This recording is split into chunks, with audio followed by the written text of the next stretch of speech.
Bonjour, alors j'essaie de résumer une entrevue que j'ai eue avec quelqu'un. C'est cela.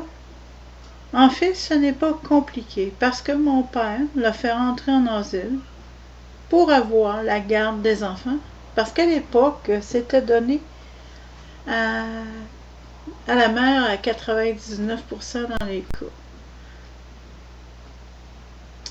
Elle est décédée dans ce qu'on appelle aujourd'hui l'IUSMQ. J'aurais aimé la connaître parce que je l'ai perdue, j'avais 5 ans. Ça a commencé à 5 ans. Puis officiellement, quand mon père a divorcé de ma mère, parce qu'il voulait s'assurer d'avoir la garde des enfants, parce qu'il voulait bien paraître en société. Donc, lorsqu'il a divorcé de ma mère, j'avais 8 ans. Mon père ne l'a pas fait enfermer lorsqu'elle a eu sa fille.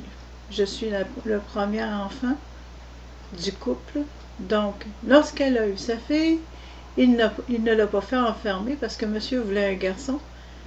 Et donc, il a attendu qu'elle lui fournisse un garçon, c'est-à-dire le second enfant. Et puis après ça, il s'en est carrément débarrassé. Pour faire une histoire très courte, l'institution la retournait parce qu'elle était correcte, comme la population générale. Bon. Ils passaient leur temps à la retourner. Mais lui, il voulait s'en débarrasser pour de bon. Il travaillait dans un hôpital qui n'était pas à l'époque Saint-Michel-Archange ou Centre hospitalier Robert-Giffard ou IUSMQ, c'en était un autre. Donc, il travaillait dans un autre hôpital et s'est informé de comment procéder. Et puis, il s'est vanté devant moi quand j'avais 8 ans. Il m'a dit exactement comment il procédait et il y est arrivé. Oui, le monsieur était alcoolique. Je ne l'ai jamais vu à jeun. Oui, je parle de mon père, soi-disant. Je ne l'ai jamais vu à jeun de ma vie. De la même façon que je n'ai jamais vu ma mère ne pas fumer. Et là, je répondais que c'était en réaction, le fait qu'elle fumait, c'était en réaction au stress, car c'était un stress extraordinaire qu'elle avait à gérer. Et puis, c'est comme ça qu'elle l'a géré.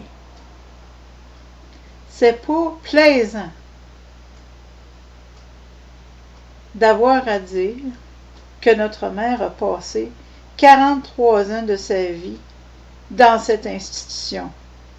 Et ce, grâce à mon père, soi-disant, mon géniteur.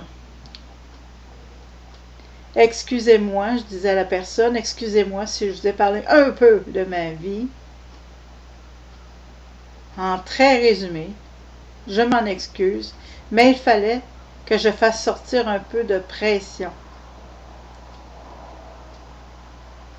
De toute façon, je me limitais concernant l'histoire de ma vie.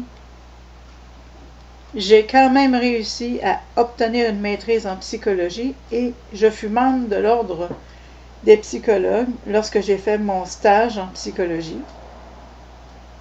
Et puis, ce n'était pas pour rien que je suis allée en chercher une.